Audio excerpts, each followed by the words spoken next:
अब संयुक्त वाक्य क्या है? संयुक्त वाक्य संयुक्त शब्द ही से है कि यह संयुक्त मतलब मिले हुए। अब संयुक्त वाक्य में दो स्वतंत्र उपवाक्य होते हैं जो अपने आप में एकदम पूर्ण होते हैं और उनको जो है विभिन्न योजकों के द्वारा जोड़ा जाता है। तो संयुक्त वाक्य में आने वाले सभी उपवाक्य स्वतंत्र उपवाक्य होते हैं, यानी समान स्तर के उपवाक्य होते हैं जो अपने आप में पूर्ण होते हैं। कोई उपवाक्य इसमें न किसी से बड़ा होता है और न ही किसी से छोटा। इसीलिए इन उपवाक्यों को समानाधिकृत उपवाक्य या समानाधिकरण उपवाक्य भी कहते हैं। तो संयुक्त वाक्य एक बार फिर से स्पष्ट करती हूँ कि संयुक्त वाक्य वह वाक्य है जिसमें कई स्वतंत्र उपवाक्य हो सकते हैं और जिनको योजकों से जोड़ा जाता है। तो यहाँ पर यह विभिन्न उदाहरण हैं। तो पहला उदाहरण है कि मोहन दिल्ली जाएगा और शीला यहीं रहेगी। अब इसमें दो वाक्य हैं, एक तो मोहन दिल्ली जाएगा, दूसरा वाक्य है शीला यहीं रहेगी। अब इसको और योजक से जोड़ दिया है। दूसरा उदाहरण है कि माताजी बाजार गईं और बच्चों के लिए खिलौने लाईं। तो पहला है वाक्य, इसमें भी दो पूर्ण वाक्य है, एक है माताजी बाजार गईं और दूसरा वाक्य है बच्चों के लिए खिलौने लाईं। अब इसे भी जो है और योजक से जोड़ दिया है। अब तीसरा उदाहरण है कि यहाँ आप रह सकते हैं या आपका भाई रह सकता है। अब यहाँ इस वाक्य में देखो विकल्प है, विकल्प दिया जा रहा है। दो वाक्य हैं कि आप यहाँ रह सकते हैं और या फिर आपका भाई यहाँ रह सकता है। अब ये विकल्प देकर इस वाक्य को संयुक्त कर दिया है। तो इस तरह संयुक्त वाक्य में सभी उपवाक्य स्वतंत्र होते हैं और जो अपना पूर्ण अर्थ देने में समर्थ होते हैं, जिनको समानाधिकृत उपवाक्य या समानाधिकरण उपवाक्य कहा जाता है। और ऐसे उपवाक्यों को विभिन्न योजकों से जोड़ा जाता है। अब वे योजक क्या है कि संयुक्त वाक्य प्रायः समुच्चय बोधक अव्ययों से जुड़े रहते हैं। समुच्चय बोधक अव्यय जिसमें विभिन्न तरह के समुच्चय बोधक हैं, और, तथा, एवं, इसलिए, सो, अतः, या, अथवा, या, न, नहीं तो, अन्यथा, वरन, लेकिन, किंतु, मगर, पर, परंतु, चाहे, चाहे, न, की आदि। यानी विभिन्न बहुत सारे योजक हैं जो इन वाक्यों को कहीं पर जोड़ने का काम कर रहे हैं, कहीं पर विकल्प दिखाने का काम कर रहे हैं, कहीं ये वाक्य विरोध प्रकट कर रहे हैं और कहीं पर परिणाम दिखा रहे हैं। तो इन विभिन्न योजकों के प्रयोग से संयुक्त वाक्य बनाया जाता है। अब स्पष्ट रूप से विभिन्न योजक वाक्य में दिखाई देते हैं, लेकिन कभी कभी ऐसा भी होता है कि इन संयुक्त वाक्यों में समुच्चय बोधक अव्यय चिन्हों का लोप कर दिया जाता है। लोप कर दिया जाता है कि ये चिन्ह नहीं दिखाई देते। अब इसको जानने के लिए ये उदाहरण पर ध्यान दो। तो पहला उदाहरण है कि रहने वाले रहेंगे और रहने वाले रहेंगे, जाने वाले जाएंगे। अब इस वाक्य को पढ़ने से ही स्पष्ट हो रहा है कि इसमें और योजक छिपा हुआ है कि रहने वाले रहेंगे और जाने वाले जाएंगे। अब यहाँ और चिन्ह का लोप है, और चिन्ह छिपा हुआ है। तो दूसरा है क्या सोचा था, क्या हो गया। अब इस वाक्य को अगर ध्यान से पढ़ें तो हमें इसका योजक, छिपा हुआ योजक एकदम स्पष्ट हो जाएगा कि क्या सोचा था पर क्या हो गया। तो अब यहाँ पर का लोप है, पर यानी परंतु छिपा हुआ है। फिर तीसरा उदाहरण है काम किया है, पैसा तो मांगूंगा ही। अब इस वाक्य को पढ़ने से ही एकदम स्पष्ट हो रहा है कि काम किया है इसलिए पैसे तो मांगूंगा ही। तो यहाँ पर इसलिए का लोप है। तो कहने का तात्पर्य यह है कि संयुक्त वाक्य विभिन्न योजकों से जुड़ा रहता है, लेकिन कभी कभी ऐसा भी होता है कि इसमें योजक छिपे रहते हैं, योजकों का लोप होता है। और जब हम वाक्य को ध्यान से पढ़ें तो पढ़ने मात्र से ही ये विभिन्न जो योजक छिपे हुए हैं वो योजक स्पष्ट हो जाते हैं।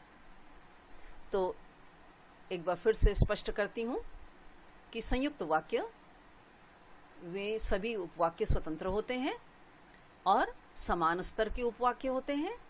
कोई उपवाक्य इसमें न तो बड़ा होता है और न ही छोटा होता है, और इन उपवाक्यों को समानाधिकरण उपवाक्य या समानाधिकृत उपवाक्य कहते हैं और इन उपवाक्यों को समुच्चय बोधक अव्ययों से जोड़ा जाता है। कभी कभी ये समुच्चय बोधक अव्यय एकदम स्पष्ट दिखाई देते हैं और कभी कभी इनका लोप होता है। तो ये है संयुक्त वाक्य। अब संयुक्त वाक्य के भेद, संयुक्त वाक्य के 4 भेद हैं।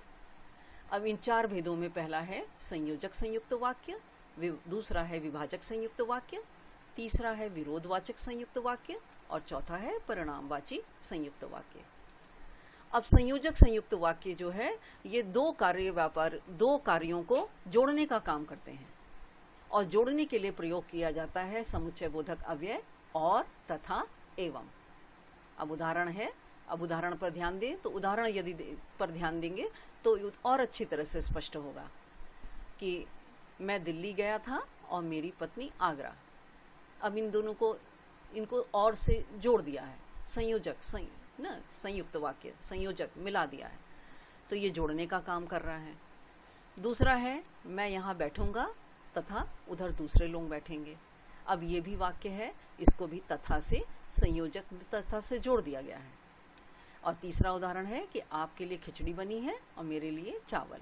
तो इस तरह से संयोजक संयुक्त वाक्य जो और, तथा, एवं इन तीनों समुच्चय बोधक अवयवों से जुड़े रहते हैं। दूसरा है विभाजक संयुक्त वाक्य। अब इस विभाजक संयुक्त वाक्यों में 2 स्थितियों, कार्य व्यापारों में विकल्प दिखाया जाता है। विकल्प दिखाते हैं। विकल्प दिखाना मतलब कि ऑप्शन देते हैं, एक को स्वीकार किया जाए और दूसरे को त्यागा जाए। तो ये विभाजक संयुक्त वाक्य होते हैं। अब विभाजक संयुक्त वाक्य इसमें या, अथवा, या, न आदि समुच्चय बोधक का प्रयोग इन विभाजक संयुक्त वाक्यों में किया जाता है।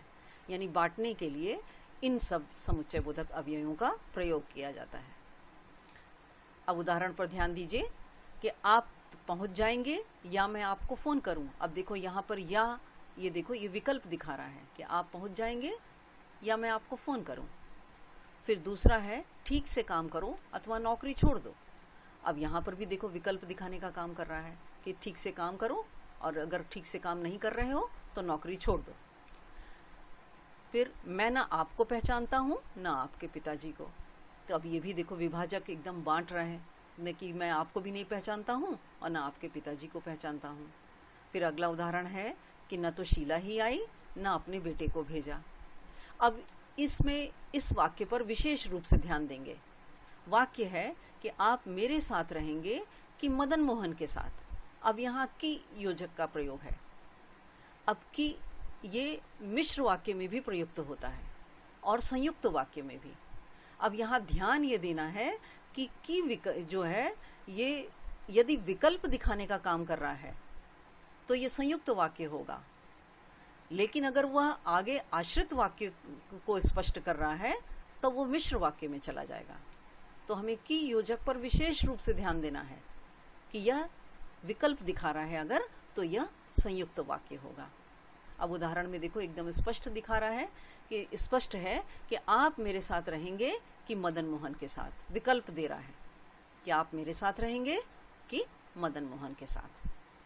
तो ध्यान रखेंगे कि जो है यह संयुक्त वाक्य में विकल्प दिखाना यह स्पष्ट करना चाहिए, तभी यह संयुक्त वाक्य होगा, नहीं तो यह मिश्र वाक्य होगा।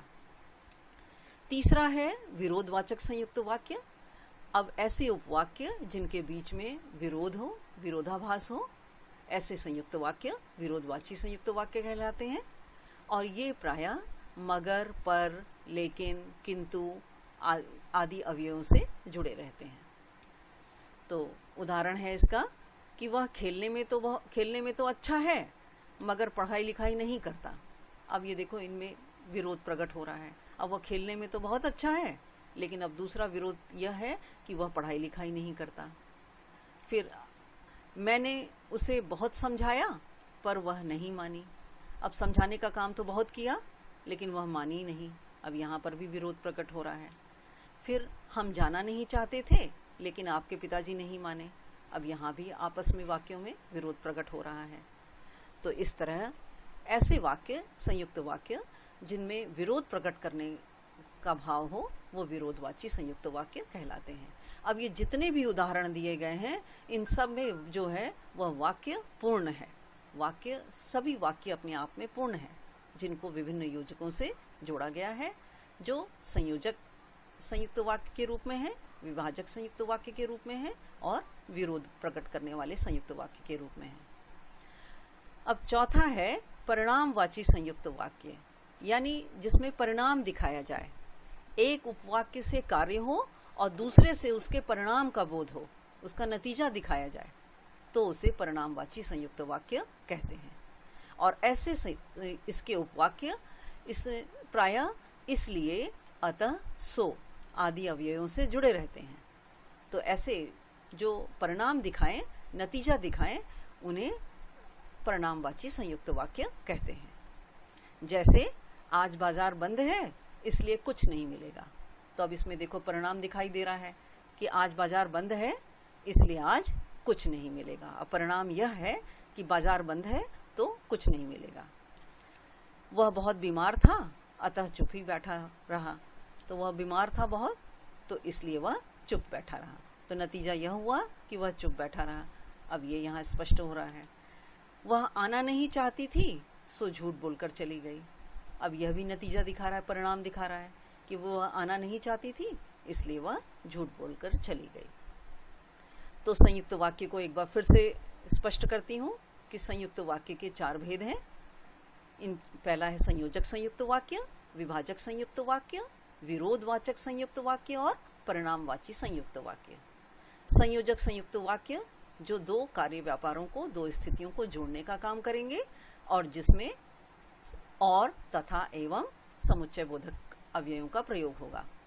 दूसरा है विभाजक संयुक्त वाक्य जो 2 कार्य व्यापारों को के बीच में विकल्प दिखाया जाएगा और जिसमें एक को स्वीकार किया जाए या त्यागा जाए, इस तरह की स्थिति होगी तो वे विभाजक कहे जाएंगे, जिसमें या, अथवा, न आदि विभाजक योजकों का प्रयोग होगा। तीसरा है विरोधवाचक संयुक्त वाक्य जो उपवाक्यों के बीच में विरोधाभास हो, विरोध प्रकट करने का काम करें, और ऐसे वाक्यों के लिए विरोध प्रकट करने के लिए मगर, पर, लेकिन आदि अव्ययों का प्रयोग किया जाएगा। और चौथा है परिणामवाची संयुक्त वाक्य जिसके अंतर्गत एक वाक्य में कार्य होगा और दूसरे से उसके परिणाम का बोध होगा।